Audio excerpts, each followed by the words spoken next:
Love this podcast? Support this show through the Acast supporter feature. It's up to you how much you give, and there's no regular commitment.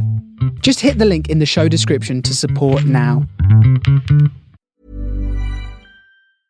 Hey, this is Pablo Torre from Pablo Torre Finds Out, and today I want to talk to you about Boost Mobile. In sports, there's always pressure to chase the next big thing, but sometimes the smartest play is sticking with what's already working for you. Boost Mobile gets that. If your phone is running fine, you should not have to buy a new one just to get a better deal. Bring your phone to Boost Mobile and get unlimited wireless for just $25 a month forever. No contracts, no price hikes. Visit Boost Mobile. Unlock your phone. $25 forever requires customers to remain active on the Boost Mobile Unlimited plan. Support for this podcast comes from Progressive, America's #1 boat insurer. We've all made mistakes on the water, but there's one mistake you shouldn't make: being uninsured. With Progressive Boat Insurance, you can choose coverage for most mistakes you or other boaters could make, helping you float carefree all season long. Quote today: Progressive Casualty Insurance Company and Affiliates. #1 rating based on 2024 filings with state departments of insurance. Quick question. When was the last time a display ad changed your mind? Now think about the last time a friend told you about something they loved. Different feeling, right? That's how podcast advertising works. A host who's built real trust with their audience talks about your brand in their own words, in their own voice. It doesn't interrupt the experience. It's part of it. With Acast, you can access the world's largest podcast marketplace. Choose the right shows, the right audiences, the right format. Then watch the data tell you it worked. You're not buying impressions. You're buying influence. Learn more by visiting acast.com/advertise.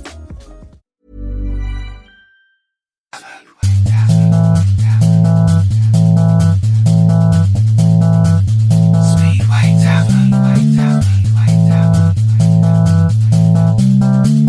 Speedway Tavern. Welcome to the Speedway Tavern. Enjoy your stay. Welcome to the Speedway Tavern. What's the news today? Have a drink, have your say. All opinions here today. Welcome to the Speedway Tavern. Enjoy your stay. Webby, GA, and Matt are here today. Welcome to the Speedway Tavern. Come and have your say. Well, what a night in Poland. Robert Lambert, take a bow. He went to lodge for the first ever Grand Prix at the Motor Arena and delivered a superb performance to take down the final, ending a 2-year SGP drought, and in doing so, blew this year's World Championship wide open. Balder Smarslik missed out on the final for the first time this year, and Brady Kearse has matched him at the top with 109, and Lambert's triumph puts him right on their tails at 101. 8 points separating the top three with just 3 rounds to go. We've got a proper 3-horse title race at the moment by the looks of things. As things look good on the international circuit, news close at home keeps us firmly grounded and, quite frankly, a little bit worried. Sheffield. Tigers management put together a massive initiative earlier in the season to capture the next generation of fans, making a staggering 10,000 free tickets available for local kids. A superb idea on paper, but the club recently revealed that despite all of the publicity, only 300 of those tickets have actually been taken up. It's a stark, troubling figure that underlines just how hard clubs are having to battle to get fresh eyes through the turnstiles. If free Speedway for kids isn't moving the needle, where do we go from here? And meanwhile, we look at Workington. Team manager James Denham announced this week he will be stepping down at the end of the season, and there are now grave doubts over the future of Speedway, or League Speedway, at Northside, with soaring insurance, medical bills and running costs, leaving it potentially financially unviable. Only in Speedway. Yeah, sort of like where we left off last week, really. Yep. And the week before. And the week before. Yeah. And the year before. Yeah, and the year, yeah. And the decade before. So. Yeah. Gosh. Yeah, I mean, let's talk about more pleasing things, shall we, for a bit? Although there are problems with that as well. Excuse me, I'm losing my voice. So a great Grand Prix. Well, not a great Grand Prix, a good Grand Prix. It was a good meeting, yeah. It was, first time I've seen any Speedway at that venue. Looks a good venue as well, and he produced some good racing. And obviously, the World Championship, I think, now blown wide open. Lambert's had 2 second places, and obviously now a win. So really, he's been the form rider in the second half of the season. Maybe Brady Coulter will probably look at it as a missed opportunity because.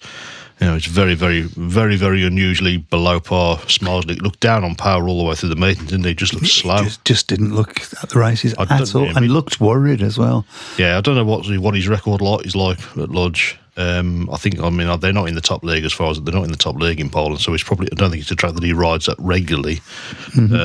But yeah, he'll be a bit concerned by that. But there's really an argument that Kurtz led him off the hook. But as I say, the big winner really was Lambert. It does feel that as much as it was a huge blow obviously at the start of the season to lose Dan Bewley, because he looked like he was on for a sensational campaign. He really did, yeah. But has this sort of given because all the attention now from a British perspective is going to be on Lambert, and it seems to have given him a real boost, doesn't it? After a poor season last year, it's looking promising for him, and he'll be thinking, there's only 8 points to make him on the top two. That's more than doable. So, well, he's made up a lot more than that up to now. So he's got 3 meetings left. Am I right? Yeah, we've got Latvia coming up, then Voyens, and then the final Grand Prix, of course, is Tavern. Talking a bit about Bartosz Marslik, I mean, he looked desperate at times. He pulled some moves which were borderline, shall we say. One in particular I can think of when he was sort of leaning on somebody coming off into the fence. Yeah. He looks a bit, he's got the pressure of the world on him, hasn't he? I think so, yeah. There's been a few times when I think you could probably say with Smarsley that he's maybe pushed it to the limit a little bit, but this just he always looks in control. Yeah. But this looked desperate. Yeah. That's how I read it anyway. You got that feeling that a rider, when they know that they just haven't got the speed to compete, then they maybe start taking a few more chances, don't they? Obviously, we had another incident with Casper Verena again, again with involving. It was involving again. It was. I actually can't remember myself. I know we had a couple of incidents with Mr. Frick. Yep. Cabrera. Sorry, it's gone. Cabrera, obviously it was an incident with Cabrera, which I can't work out whether is it just maybe not sort of reading the situation a little bit very well, or because there's been comparisons. You're starting to get comparisons now with Nicky Pedersen. Obviously, Pedersen as a rider was obviously more successful than Verena's been so far. But yeah, I mean, it certainly livens up the series, because I do think you need that rider that Absolutely. I mean, it's always okay. When's Verena in? Oh, that'll be a good one. It's that sort of vibe, isn't it? But I think, is he a dirty rider? Because that was always the accusation levelled against Nicky Pedersen, or is he just too enthusiastic? Because he's certainly that.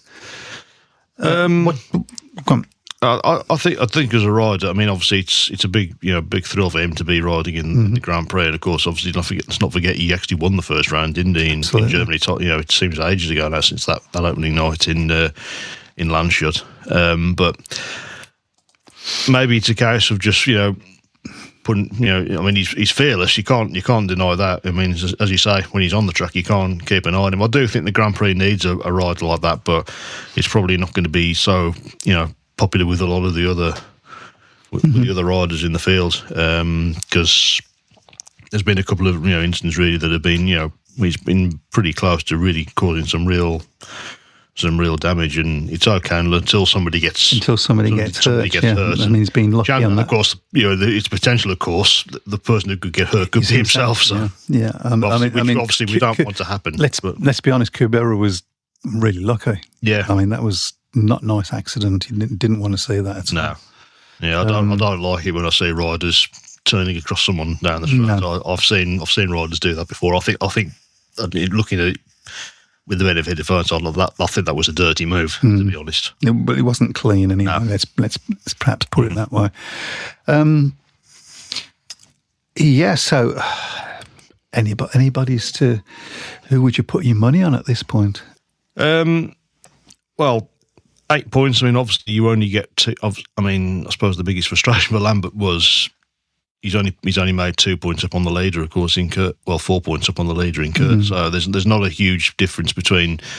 He's still going to need. I mean, Smalslik. I think he needs Smalslik and Kurt as well to have a Grand Prix where they maybe don't make the final and win one, and then he's really in with a shout.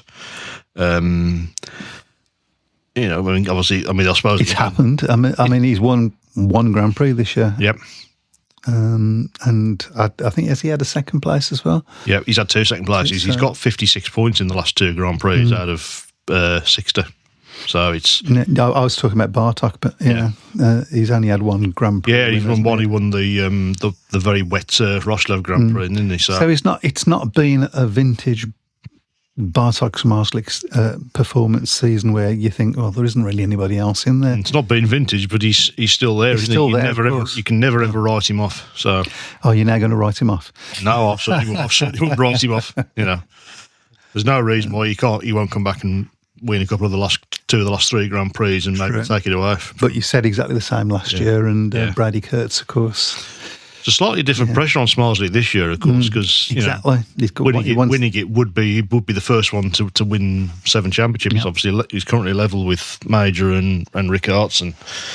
So there's a slightly different pressure on him, and be interesting to see how it pans out. But I think we've got a really potentially exciting end. Well, we have got an exciting. It's a 3-way pre-season. I don't think anybody would have expected that at the start. So I think we thought it was either going to be Smalslik or Kurtz again. And of course, Kurtz is in the box seat really at the moment. Kurtz has been there before, but obviously he'll not getting over the line. He didn't quite manage to do it last season. He had a great run. Obviously, the last 5 Grand Prix in a row, and but ultimately just wasn't quite able to make up the ground. On Smalslik, so, but I think that I look at that there, and I wonder whether that performance from Kurtz last season has given a lot of riders a real bit of a boost, because prior to that they would have looked at Smalslik and think, well, psychologically he just can't. I wonder if I can get second. Yeah. But there's a possibility now that. Well, I think as I say, it's a 3-horse race: Kurtz, Smalslik, or Lambert. I'd still probably go for Kurtz or Smalslik. I think obviously they've got the points in the bag, haven't they? So and maybe now Lambert is going to lose that element of surprise because I still think it's only his 2nd Grand Prix win of his career. A rider of his calibre should be winning more Grand Prix than absolutely. But looking forward. It's next weekend, isn't it? The next one. So is it? I think it is. Yeah, I think it is next weekend. Yes, it is. It's the 8th of August, the Riga in Latvia. So I should be looking forward to seeing that one. Absolutely. Okay. Dave James says, have you seen Workington's not running in 2027? Yes, that does look to be the case. Okay. Doesn't it? Obviously, as I said in the start, obviously James Denham has announced that he's going to stay as team manager until the end of the season. But that's not definitive, not going to run. But it's certainly the vibe of the interview that he gave. I think it was on one of the local papers up in Cumbria. The vibe certainly seems to be not looking very promising for them. It would be a real shame. There's a lot of hard work went into work. Absolutely. I just wonder whether maybe they went up into the championship a little bit too early because they were one very good season back in the National League. I think really it was forced upon them because of the losing too many clubs in the top 2 leagues has sort of forced them to where they had to go up. But if they then have to fold again, it's not good. Well, it's not good. It is. Let's not forget, of course, the last time they folded, obviously at Durban Park, was the season after they won the treble. Won the treble, yeah. And it says it all. They won the treble, and they still couldn't make it pay. So. Speedway is a weird sport in that way, isn't it? It actually costs you more money to win the thing than it does to the nature of the beast. What's the phrase someone said to me once? It punishes success and rewards failure almost, doesn't it? So, I wouldn't say it rewards failure, but it certainly did punishes success. Talking of success, we were going to have a little talk about Paul Speedway this weekend. We indeed, yes. Did you get anything? I did, yep. Okay, because I've got some stuff, but I think yours is probably going to be better. Right, so, Paul started, 1948 was the year that it was first established, and of course, they've only ever rode at Wimborne Road. Started off, obviously, in Division 3, and of course, they had early legends. Ken Middleditch, of course, was obviously probably the most prominent one, Tony Lewis as well. They won their first league championship in 1951 as well. So, which league was that? That was the 3rd division. Okay. Yep. So, made steady progress throughout the 50s and the 60s. Of course, a definitive year for them was 1969 when they won the first ever top flight championship. They didn't have a big hitter in that team either. It was a very, very. I think their highest average was about 8, something like that. I think they had riders like Mike Cake and Jeff Mudge and Odd Fossigen and riders like that, but they managed to win the championship through being really solid all the way through. Didn't quite maintain that moving forward. Obviously, probably the rider in the 70s that you would most associate with Paul, of course, would be Malcolm Simmons. He was a very, very classy rider. Clearly one of the best riders of the 1970s. Probably should have won a world championship. You obviously saw him ride. I've seen him ride. He was a very classy rider. Yeah, that's right. Yeah, so didn't quite maintain that, and then gradually sort of slipped down in the 80s to the point where I think 85 was the season they didn't come back. They didn't race in the top flight. They obviously, I can't remember whether they had a year out. They either had a year out or they just went straight down into the lower league. They had Michael Lee, of course, in their last top flight side in 84. Of course, I think that was the year he got suspended. And a very young Samuel Malenko made his first laps on British Speedway riding for Paul. I did not know that. In 84, yeah. So, but of course, they got back into the top flight about 91, I think it was, and then won another league championship in 94. I do remember that one. I think Craig Boyce was their top rider that season. Again, another solid season that year. But I think obviously things then changed for Paul. 99, I didn't realise it was this long ago. 99 was when Matt Ford took over as Paul, and of course that completely transformed Paul for whatever people's thoughts on that era. Obviously for Paul, it was a wonderful era there. You can't argue with the success. Absolutely not. And I remember watching some of the early Sky matches in 99, 2000, and particularly at Paul. There was you could sense even on the telly. There was a real vibe and a buzz about the place. There was to be fair, there was a lot of that. A lot of tracks at that time. The excitement of being back on TV.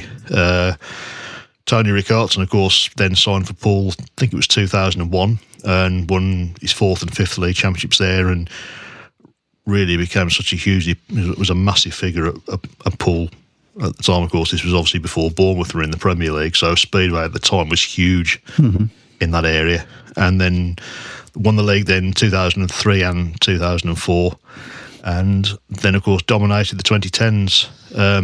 They won another championship in 2008,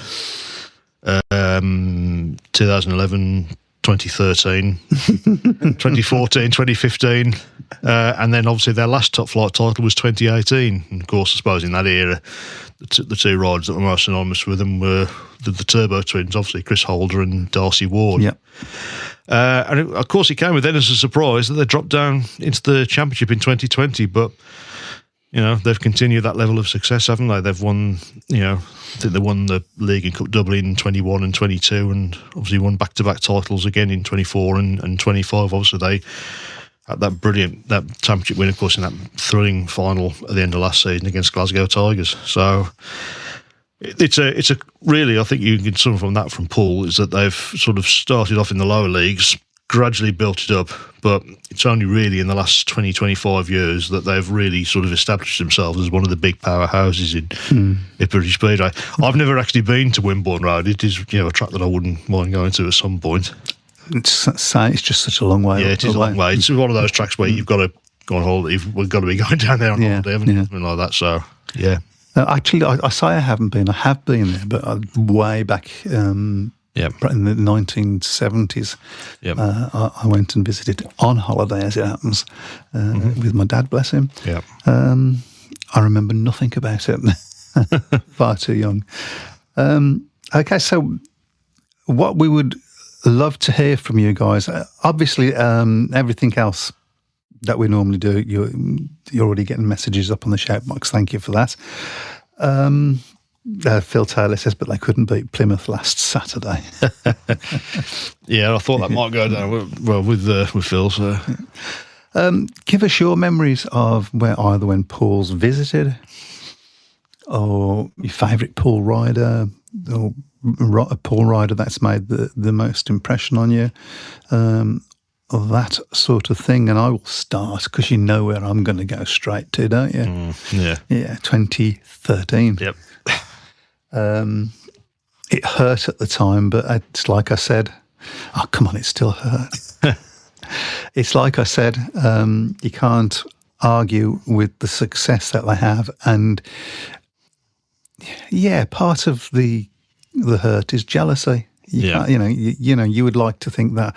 Well, for those that don't know, Chris Holder was injured, and all of a sudden they pulled out for the last few matches. Something which I don't think they'd be allowed to do now. No, they signed a certain Mr. Greg Hancock. Yeah, and we was number one in the league at the time, and then they signed Greg Hancock, and all of a sudden Paul could beat anybody at that point. I was at Brandon that night because Wolves were there. And I remember that being announced over the tannoy, and a lot of people around us said, Paul have won the league. Straight away. Straight away, because, if there was a chance that they were going to, in fairness to Matt Ford, whether people like him or not, if there was a chance that they were going to miss out on it, he would act. Yeah. And obviously his son is the main runner there now. But, so it was hard to take as a Birmingham supporter, very hard to take, because, we'd been the best team all season. We'd beaten Paul. Yeah. I think we'd beaten them away as well. I'm half certain about that. But yes, jealousy, of course. Annoyed, of course. Never wanted to see Paul again, of course. Yeah. But you can't argue with that sort of success. So that's my. And I also have a memory of the first time that I saw Chris Holder. Yeah, he was actually riding for Kings Lynn, I believe. No, it wasn't. No, it was Isle of Wight. Yeah, it's the Isle of Wight. He was right. He was riding for the Isle of Wight, and of course I forgot he rode there. Yeah, crikey. And I can't remember that it was 2007 or 2008. I'd never seen anybody go into the corner at that point. Anyway, I've seen it a few times since, but. Like Chris Holder did, which was obviously in the entry to the corner on the fence, there's always like a big divot of shale. Yeah. And he was just shoving his back wheel into that, bang, and launching off it to go around the corner and just go so much faster than anybody else. And I was like, oh, okay, I've never seen that before. Because obviously I was on the track and was able to see it. So, yeah, that impressed me. And, of course, they then went on to become world champion. Yep. They've had a few world champions, of course, but probably the most famous. Tony Ricard. Well, certainly the most successul one. Six titles. He's the one that Mr. Smarslick is currently trying to beat. And I mean, one memory for it's not really linked. It's linked with Paul Spear, but not the club. It's more the venue. Obviously, that's the World Cup final in 2004, and.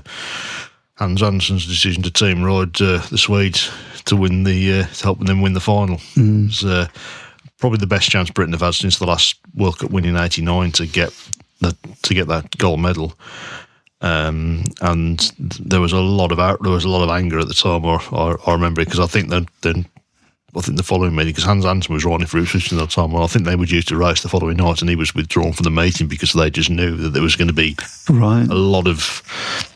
I know when we had Scott Nichols on during COVID, and he talked about that, and I think he was obviously the British rider in that very race.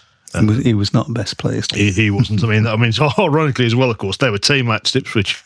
So, but yeah, I mean that's obviously one thing. It's as I say. I mean, obviously it's they are love them or loathe them, they're a club that you can't ignore, aren't they? Certainly in recent times, and I suppose they show the benefit of promoting your sport well, and they have promoted it well.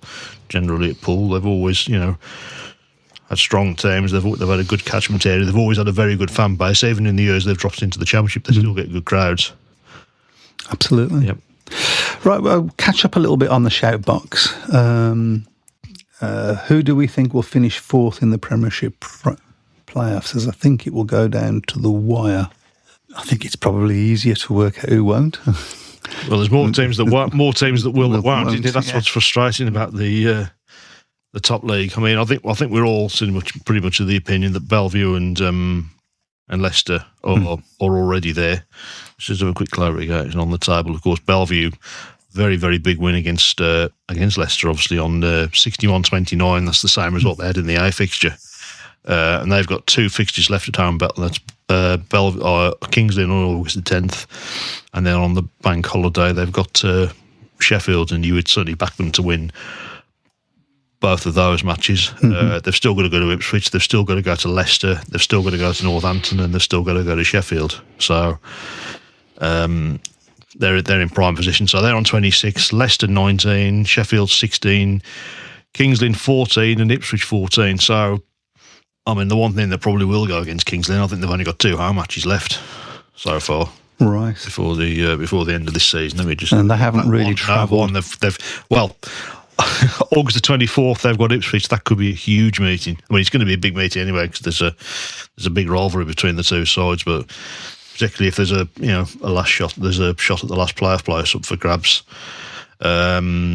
Ipswich have still got plenty of matches left, though. Ipswich have still got a race against Bellevue. They've still got Leicester. They've still got Northampton and Sheffield, all to come to Foxhall. And apart from Kings Lynn, they've also got to go to Leicester, and they've also got to go to Northampton.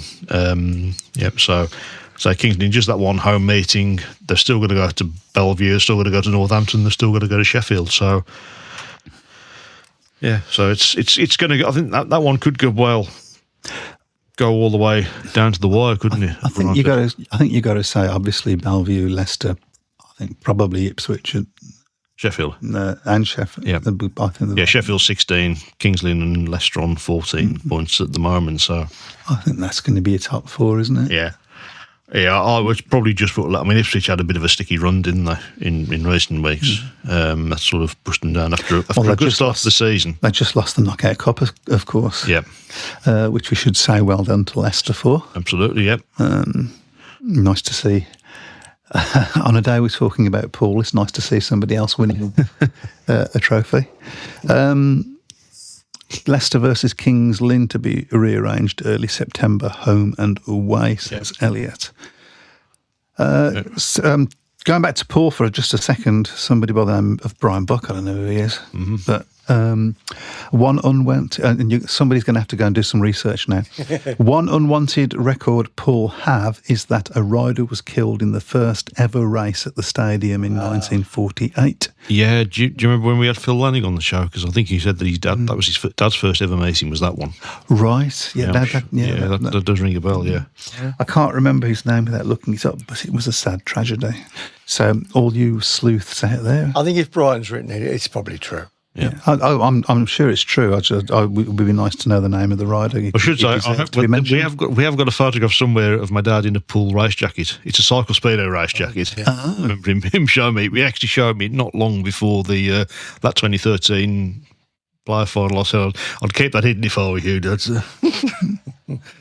I've got it somewhere else to try and see if we need to see. Yeah, he was guesting for Poole because obviously he did Cycle Speedway as well. So. Simon Corbett says, went down there many times with Cradley, stayed B&B. Michael Lee, John Davis were riding for Poole. We honoured them 51-27. You know, when I first saw that, I looked at 51-27. I thought they were the years that he went down. 27. Okay. 51 and 1927. Wow. Well, he's old. Yeah, but they didn't start until 1948. So, yeah. Okay. I think we're caught up. Have we caught up? We're caught up. You've just done that one? No, I haven't. Evening, gents. Another thriller at Ashfield and expect another at the Dump this Friday. Well done, Mike. Sitting on the fence got you the correct result. Yes, it did. And there was also a bit earlier on, actually, somebody mentioned about, really early. It's a bit earlier than that. And I think we've... Yeah, you need to go back a bit because there was a few that we missed. We've done that one. Yeah, keep going again. There was... I just want to get the name. That one? Yes, I said Jeff Daniels says his evening chaps still in shock from finishing top points score in the predictions league. Okay, so I got 2 draws on the trot, and I still haven't finished top points score. Yeah, I think you have finished a couple of weeks where you have been at the top. Have you noticed how keen he is? Yeah, yes. Oh, yes. Don't forget, he was actually top of the table for about 3 weeks. He hasn't wanted to know for the last 10 years. Yeah. We've been doing this 10 years, I don't think so. There was a few more there. There was a thing about Tate Zish who's had... another bad accident, yeah. Yeah, so we're going to... You had that program? Yeah, and we've mentioned it anyway. Yeah. Just get better soon, mate. And I don't know hope he's okay after a nasty incident for Workington on Sunday against Berwick, said Phil Taylor. I actually haven't heard any reports. Reg Craven, I'm presuming that is the name of the unfortunate rider that lost his life. Yeah. None of you predicted Buxton to win on Sunday, says Pete Clark. I think some people did. None of us. None of us. No, yeah. I think it was a good result for you guys. Yeah. Yeah. The much needed one as well. And as you said, I think it was Pete that nominated Jack Robertson as Rider of the Week. He's done really well. Yeah, Rage Craven was the rider who died in 1948. Fred Graham says, not great information, news coming out of Workington last week. Hopefully things get turned around as it's a great venue and don't want another track lost to the sport. Well, I think we'd all echo that, but it's... I must admit now I've got grave doubts about Sheffield. They've obviously been quite open about the fact that they're struggling to get people through the gates, and as I said earlier, obviously 10,000 tickets made available for kids, only 300 of them have been taken up. Whoa. That's not a good uptake, is it? Really? It's pretty poor, isn't it? Really? So. It's not a great stat at all, particularly in the holidays.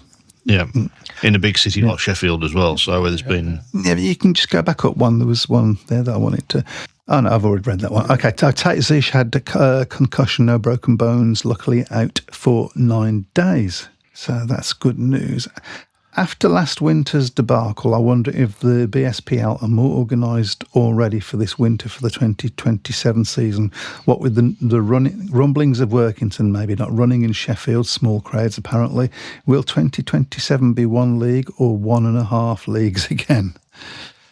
It's getting close. It's getting close. Well, I thought we were told that they were going to start planning for 2027 early after what happened during the close season. We haven't heard anything come out yet.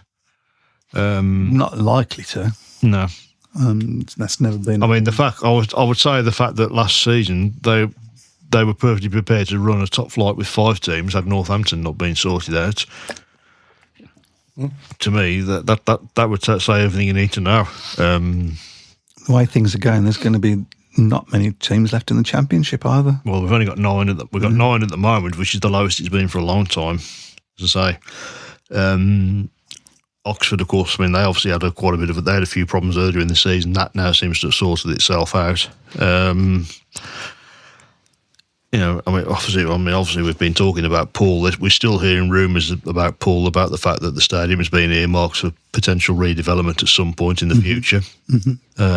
Edinburgh as well. I mean, obviously Edinburgh still don't know what the long-term future is for them at Armadale. I mean, at one point, of course, they had actually released plans to build a new venue, hadn't they? And then that got scuppered.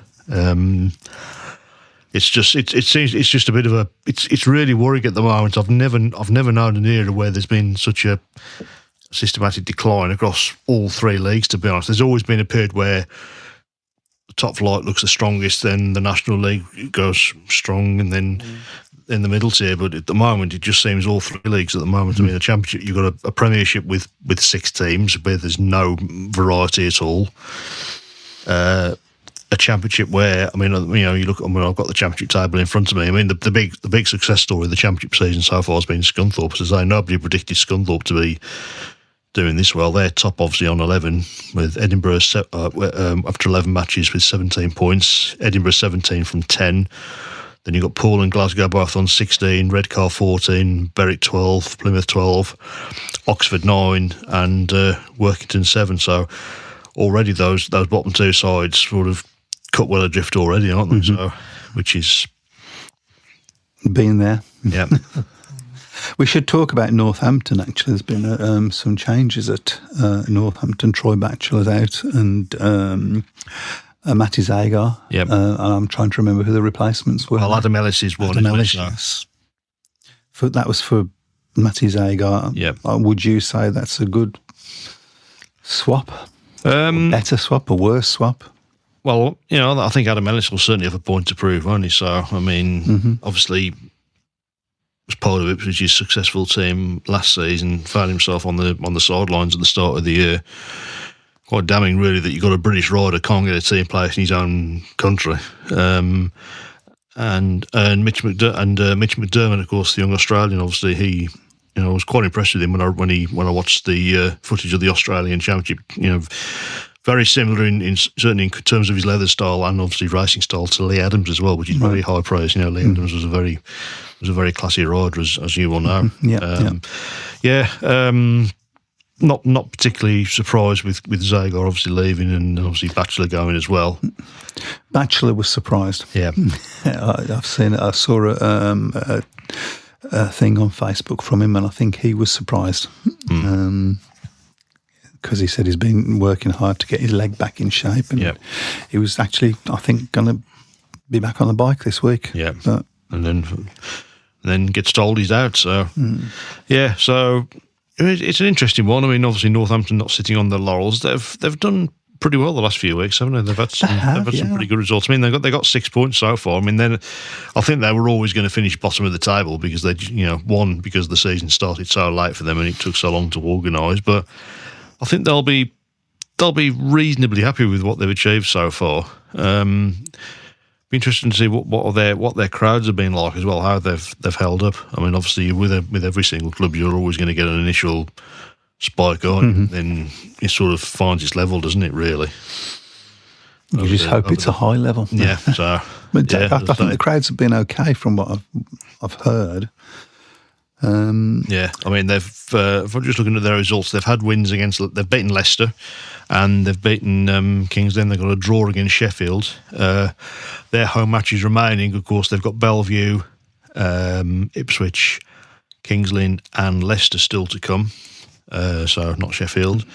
And away from home, they've got Ipswich away and Sheffield away still to go before their season. So, I mean, they're not going to make the playoffs. I think that's pretty clear they're not going to make the playoffs, but they'll be pleased that they've sort of put some building blocks in place for maybe improving their side next season. And of course, fortunately, they'll have more time to prepare as well. It would just be interesting to see what sort of league they're preparing to be in. Well, you say that I have more time to prepare. We don't necessarily know that because we don't know what's going to happen, and that BSPL are not known for making decisions quickly. Yeah.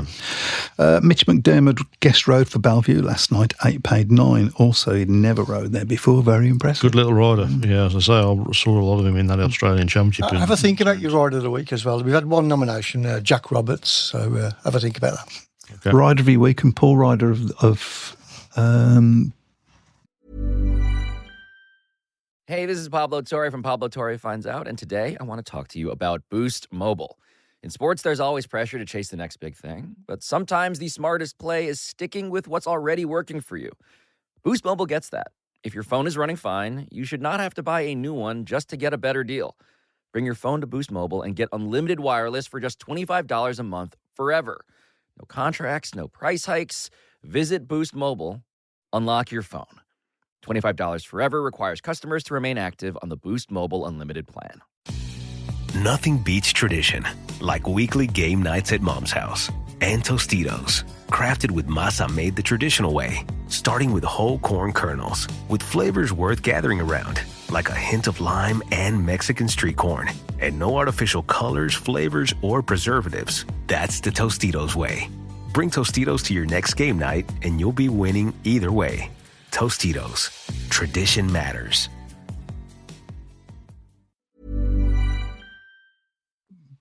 Of the ever. Yeah. I try to, best ever Paul Ryder. That's Oh yeah, that's good.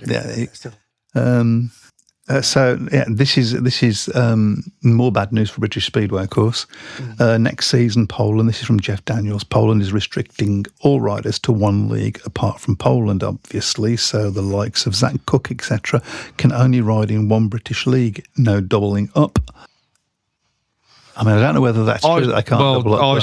I watched that interview that you mentioned to me with Richard Coleman, and he did mention that, and I got the impression that he doesn't think that's going to be such a bad thing, because, I mean, he's big. One of his big things at the moment. I mean, he's been quite vocal that he thinks that there's about the problems facing by British Speedway at the moment. But well, you can see why I had my little tirade last week and where that came from. Yeah, I mean, he thinks that there needs to be a bigger gap between the top two leagues, which he does, yeah. I think you could probably argue is because. You look at the Premiership at the moment; it is pretty much the Championship, with just a couple of big stars in it. The only problem that you got, because of the way, and he touched upon this, because of the way that the league is run, the power lies with the Championship. Yep, and they ain't going to want to lose those riders. That's it. So it's going to be interesting to see how. But he's also, I would imagine, Richard Coleman's going to be in a position, if likes of Workington and Sheffield and so on are not there, he's not going to want to have Ipswich in a pretend league.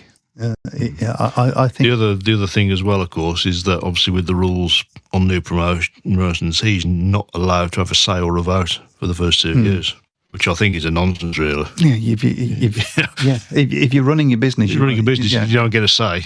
It's just but that's just my opinion anyway. So yeah. I've always thought that it's a way of keeping it into this old man's club. Yeah. As we keep saying, it's the way Speedway is run. Very obviously, is not right. Yeah, because the sport's just going down and down and down and down. It probably wouldn't be running now if it hadn't been for the Sky money that propped it up for those few decades. The Sky money that wasn't invested properly. As I've said before. So we've had a couple of Rider of the Weeks. Robert Lambert being I would go for Robert Lambert. That's not a bad shout. Jai Etheridge. I think I probably would go with Robert Lambert as well. Part of me wants to say Casper Warina, but I might get shot. When Speedway matches are on BSN, the crowds always drops dramatically to normal. I don't think this is good for the home teams. Do you think? I mean, I can't tell because I haven't been to a Speedway match this year. I don't think it's a good thing for us not to have some sort of television coverage. Because how do other people find out about it? Yeah, the only thing with BSN, of course, is they are preaching to the converted, aren't they? So because they're you won't look for BSN if you're not a Speedway fan. So to me, it's a nonsense that we're not on BBC or ITV or Channel 5 or Channel 4. It's just ridiculous that is anybody going to those stations and asking the questions, though? Well, I don't know. Because this sport is made for television if it's done right. Yeah. That was... Who said that? Was Bernie Eccleston. Said that, didn't they? So. He knows a thing or two. He knows a little bit, doesn't he? Yeah, just a little bit. Darren says it's little wonder the tracks are closing. Tracks are closing because this sport is... it's just not promoted right. How can it be? We have got a sport. I'm going over old ground now, but we have got a sport that is exciting, has colourful characters that you can see and interact with. That has probably the best racing in motorsport, and I know some people disagree with that, but if you go on the number of passes that you're going to see in most Speedway matches against the number of passes that people, there was 2 passes in that Grand Prix. I'm talking about F1. There is no, and if you get a bad race, there's another one coming 60 seconds later. You've got you can see. You can go to a meeting and you can see the whole of the race, the whole of every single race without a problem. course, this sport is promoted wrong. We've got all the advantages. It's a cheap sport. Yes, I said it's a cheap sport. A tyre for a speedway rider, what, £65? You start going up to amateur racing, £1,200. Crazy. You know, Yeah. it's just interesting comment regards to what Team GB selection should be in Speedway Star last week. I agree that perhaps we should draw a line under this year's World Cup and give the youngsters experience. I think you pick the strongest team possible. Yeah, always. Personally. So Always. You certainly bring along other riders for the experience. You can have, Yep. yes, you're not in the team, but come and see how it works and all that. Yeah, absolutely. But yeah, strongest always. yeah, I think that's Always. been a positive in recent seasons. That's the performance of the national team, isn't it? Yeah. Winning 2 Speedway Nations, albeit both on home soil, and obviously finishing runner-up in the World Cup in 2023. So. That's my personal Yep. opinion anyway. Just you pick your strongest team. Unfortunately, I'm not entirely sure we know what our strongest team is. It's rather decimated, isn't it? I mean, obviously losing Dan Bewley's a huge blow. Obviously Lambert's going to be carrying the fight. I don't think, even if Ty Wolfen hadn't retired, I don't think he would have been in the squad anyway. So. No, I don't think so. I don't think he would wanted to have been Yeah. from and the perennial question every week, what happened to Harry Redknapp Yeah, every week. with his big ideas in rising the section every profile week, of don't we? Speedway? Yeah, I saw him on the news upsetting a few people the other day, so probably best if Speedway stays clear of that. So. Yes. No, I don't know. What the hell was that about? Is that just a jolly? Yeah. I don't know. What can you say? I'm speechless. Doesn't happen very often. Okay. Looking at the time, I think we probably should start looking at the prediction league. Yep. Okay. I just say there's been But please keep your comments coming. Just because we're doing the prediction league, we will. Yeah, and we will highlight things. And still looking for comments about your favourite pool rider or even your unfavourite pool rider. Fred Graham says, can we see Ipswich doing something radical and joining the Polish league if British Speedway is on decline? I was told by somebody last year at Perry Bar that don't be too surprised if in the next couple of years that Glasgow and Bellevue moved into the party because they're both FIM tracks. So they would be allowed to. I mean, it's an interesting. It leaves every other team out in the cold. It does, yeah. But if they want to put themselves first, might be a way of because obviously the Polish fans would come and support their team. Well, do you remember it was about 15 years ago when Kingsley rode a challenge meeting against, I think it was Zelina Gora, and I think they had their biggest crowd in about 30 years. And this was a challenge meeting, and they brought loads over, they brought coach loads over. So, Jason Doyle is guesting for Sheffield at number 1 on Thursday. Yes, I did see that. Yep. So there's the table. Then it's just gone up. Oh, yeah, the cameras are there. Yep. So you put the table first. There we go. Oh, good God! So you're still battling away in the top 6. I'm happy for that. Yeah. I'm in front of Elliot. That's never happened before. Yeah. Sorry, Elliot. I'm happy. But I mean, Mr. Brian Buck is still going place. well. Yeah. Didn't have as good as week last week, but still there. Yep. I don't know if you can see that. I can't. My eyes. No. Are you joking? And Webby's down there in 16th on 104. Moving on. Yep. It's not been your best season. No. I've been unlucky. What? Not knowing enough. A bit thick. Yeah. All right. Okay, then. So we'll start off with this week's fixtures. I have posted the link in the Facebook feed as well. So the first one is tomorrow night in the Championship, and that is Oxford against Scunthorpe. It's up to you first, Chris. Of course. Yeah.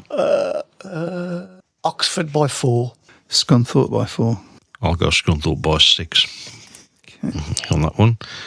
Okay, meanwhile, down on the South Coast, we've been talking about them most of the show, of course. Poole against Edinburgh. We'll be doing the draw shortly as well as to who we're going to be talking about next week as well, I'm willing. Okay. It's up to me, isn't it? Poole by 10. Poole by 16. Poole by 12. Okay. Moving on into the Premiership, it's Sheffield against Leicester on Thursday. Oh, interesting. Yep. It's up to you. Leicester by 2. Even more. They have come good over recent. And they've got a decent record at Sheffield. Sheffield by 4. Can I go 3 for 3? Draw. Okay. Ipswich against Northampton is the next one.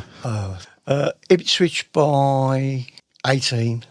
Can be interesting to see how the new riders. I mean, Adam Ellis. He knows that trailer. He knows that He'll track have a point, very well. might have a point to prove as well. So I'll say Ipswich by 8.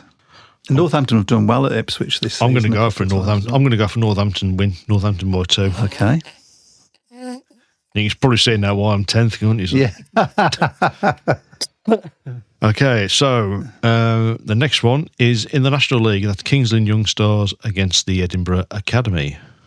Kings Lynn versus Edinburgh. That's up to me. Yep. I'm tempted.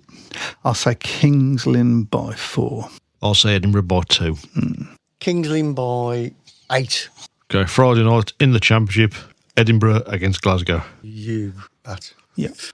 Edinburgh by 4. I'm wondering whether to do You'll go. Edinburgh by 2. Edinburgh by 2 as well. I lost my own conviction then. I was going to go for a draw. Yep, okay. Next up on Saturday in the Championship, it's Berwick against Poole. Of course, Berwick beat Poole by 20 in the Cup, didn't they, a few weeks ago? So Robert Hacker, I will come back to that question that you asked. Sorry, who was it again? Berwick against Poole in the Championship. And it's up to me, isn't it? It is, yes. Berwick by 2. Yeah, that's not a bad shout, actually. Berwick Lost by 20 there early in the season, didn't they? So You know what I mean? I'm going to say Berwick by 2 as well. I'll say Poole by 2. Okay. There could be a big turnaround this week. Yep. Middlesbrough against Buxton in the National League is the next one. That's on Saturday night. Middlesbrough by 8. Middlesbrough by 12. I'll go for Middlesbrough by 6. Okay. Then on Sunday afternoon, Buxton against Kings Lynn. That's in the National Development League as well. That's up to you. Buxton by 4. Well, I wondered whether you was going to. Mm-hmm. I'll go Buxton by 2. I'll say Buxton by 3.5. No, 4. Okay, and your last fixture of the week will be in the Premiership on Monday night, Bellevue against Kings Lynn. It's up to me, isn't it? Yep. I'll go Bellevue by 4. Bellevue, Kings Lynn, you said, didn't you? Yep. Bellevue. Did you say Bellevue by 4? Yeah. Bellevue by 18. I'll go Bellevue by 24. I was going to say that, but did you say 14? Right, and that is... Hey, this is Pablo Torre from Pablo Torre Finds Out, and today I want to talk to you about Boost Mobile. In sports, there's always pressure to chase the next big thing, but sometimes the smartest play is sticking with what's already working for you. Boost Mobile gets that. If your phone is running fine, you should not have to buy a new one just to get a better deal. Bring your phone to Boost Mobile and get unlimited wireless for just $25 a month forever. No contracts, no price hikes. Visit Boost Mobile. Unlock your phone. $25 forever requires customers to remain active on the Boost Mobile Unlimited plan. Do you keep hearing podcast ads, like this one, for example, but always wonder how you actually get involved with them for your own brand or organization? Well, it's easier than you think. We're Acast, and we give you the platform to do it all yourself. Browse thousands of popular podcasts, choose the shows that match your perfect audience, set your budget, and launch. And if you want a hand, our podcast specialists are there to help you launch with confidence. This is podcast advertising without barriers. Get started at acast.com/advertise. That is it. Well done. Keep your votes coming. I think maybe who's in front? Right, so Robert Hacker has asked, I presume, me since I made the comment, can you name the people who are running the sport into the ground? Not by name. I can name them as an entity, though. Yep. BSPL. You can't. I'm sorry, you can't argue with it. Yep. We have. Just look at this now. This fixture list in front of me. Yeah. We have 3 leagues, and there are 10 matches. Yep. Does that not say it all? I know there are other circumstances and things that have happened, and we are a sort of a cap-in-hand sport where majority of us use other people's stadiums and stuff. But there have been answers to all of these problems if they'd acted early enough when they had the chance, instead of always acting in the interests, understandably acting in the interests of their own club, because of the way that it's structured. Yeah, nobody's saying that promoters aren't well-meaning. They are well-meaning, but unfortunately, their priority, right, as you say rightly, is going to be to protect their own club. So you need a structure where they try to protect their own club, but at the end of the day, an entity, whether it be an oligarch figure or board of directors, whatever, that are not connected to clubs, have the final say and do things that are in the interest of the whole sport. Yeah, and that's the only way this is going to work in the current climate. It's just the only way. It's the American model, essentially, which I'm sort of usually against, but this is the only thing that's going to work. Lynn have some riders who ride Bellevue. Frick, Ben Cook, Kvetch, Harris. This won't be a big home win. We shall see. Yeah. Phil Taylor says still no news of the Cow Cup dates in the Championship and do the BSL not take the supporters of Berwick and Plymouth into consideration regarding travel and accommodation. Both sets of supporters will have to make for the away legs. So that's a fair point. And again, Pete Clark asked the BSPL why Wade, Isle of Wight and Mildenhall are now riding under a different organisation. Well, we've had the Isle of Wight promotion on the show a couple of times, haven't we? So we have. Yeah. We probably should get them on again. Yeah, all three of them. Yeah. So we'll see if we can. Dave Trice says, I could run the leagues. Yeah, he'd probably do a better job, actually. Not sure about that. Me and the AI are not best friends. You don't know. I mean, people don't realise that they're watching an hour show. Yeah. The biggest, most damning. Is it a statistic? I don't know because I haven't got the actual figures. The fact that I can put out there that shows that it's not working is this. If I talk about Speedway to anybody outside of this room, they don't know what the hell I'm talking about. They don't know what it is.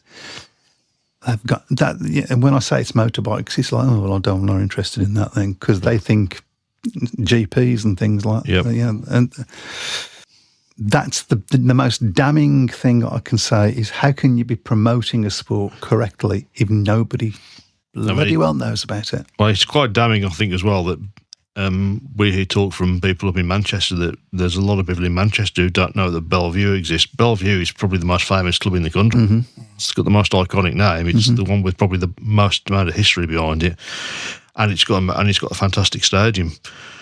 And yet, a lot of people in Manchester don't think it runs anymore.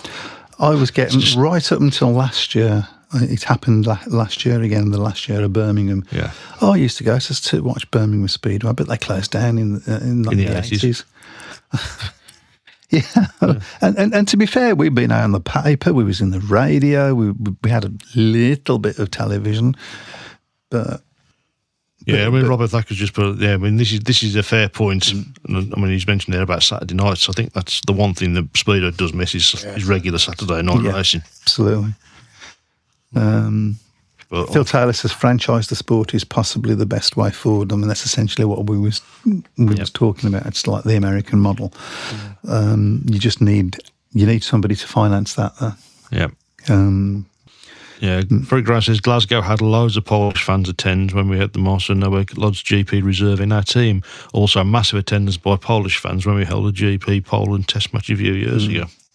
In the heyday in the 60s at Sun Street, Stoke, Speedway, Mike Parker and Reg Fearman were proper promoters, never missed having a meeting Saturday night, even when Stoke were riding away every week. Speedway. Well, at one point, I mean, even when you had the big British League in the 70s, even if your team was riding away from home, most promoters would put something on at the home track, wouldn't they? Yeah, absolutely. Because they wanted something just get some one meeting and get a source of revenue in. So as I say, we have as far as motorsports go, I just think we have all the advantages over all of the other sports. So, other than the way it's run.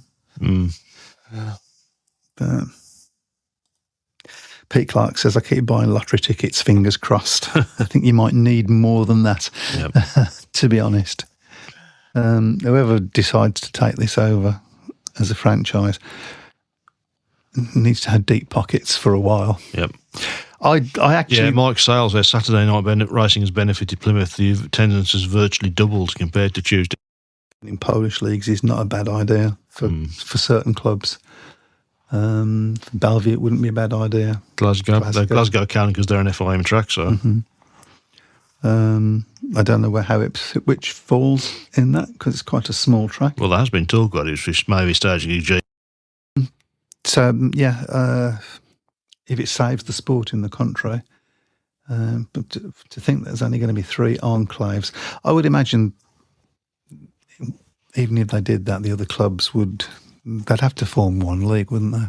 Yeah, it would be forced on them, I think, so. But, interesting thoughts. Yeah.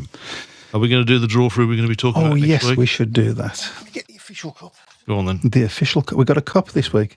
Official Birmingham City Cup. Oh, God. I thought it was a Scottish mug. Am I drawing it this week? Yeah, I drew it last week, so. Let's have a look. Looking. Northampton. Oh, well, that won't take long, will it, so? Well, there has been a Speedway in Northampton before this year. Admittedly, it was a long time ago, but we'll have a little play about with that one then. So yeah. And you've got a minute to talk about why is Speedway not run by independent people? I mean, it's the history of the thing, isn't it?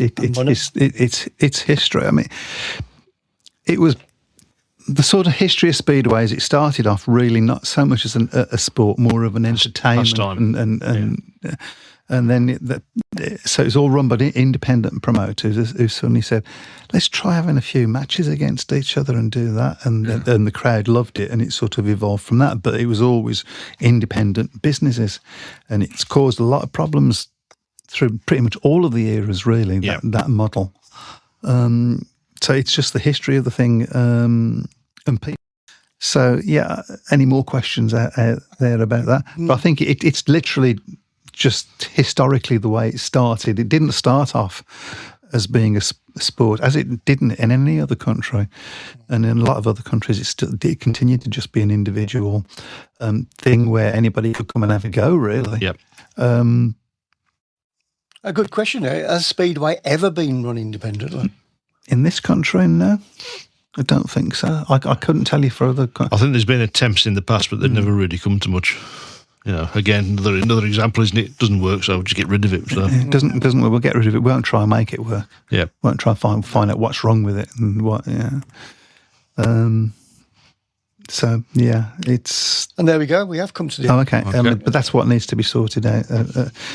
Eventually, there will be no promoters left, and then somebody else can come in and sort it out. Pick up the pieces. What's left of it, so.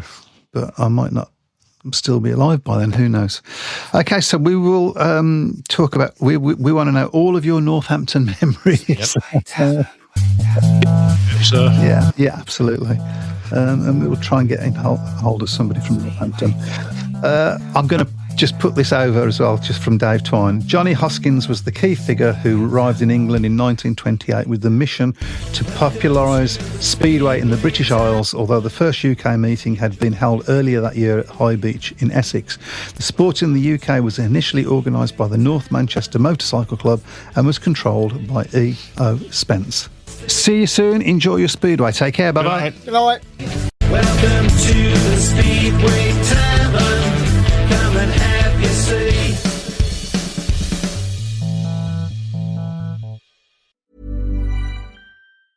Hey, this is Pablo Torre from Pablo Torre Finds Out, and today I want to talk to you about Boost Mobile. In sports, there's always pressure to chase the next big thing, but sometimes the smartest play is sticking with what's already working for you. Boost Mobile gets that. If your phone is running fine, you should not have to buy a new one just to get a better deal. Bring your phone to Boost Mobile and get unlimited wireless for just $25 a month forever. No contracts, no price hikes. Visit Boost Mobile. Unlock your phone. $25 forever requires customers to remain active on the Boost Mobile Unlimited plan. Quick question. When was the last time a display ad changed your mind? Now think about the last time a friend told you about something they loved. Different feeling, right? That's how podcast advertising works. A host who's built real trust with their audience talks about your brand in their own words, in their own voice. It doesn't interrupt the experience. It's part of it. With Acast, you can access the world's largest podcast marketplace. Choose the right shows, the right audiences, the right format. Then watch the data tell you it worked. You're not buying impressions. You're buying influence. Learn more by visiting acast.com/advertise.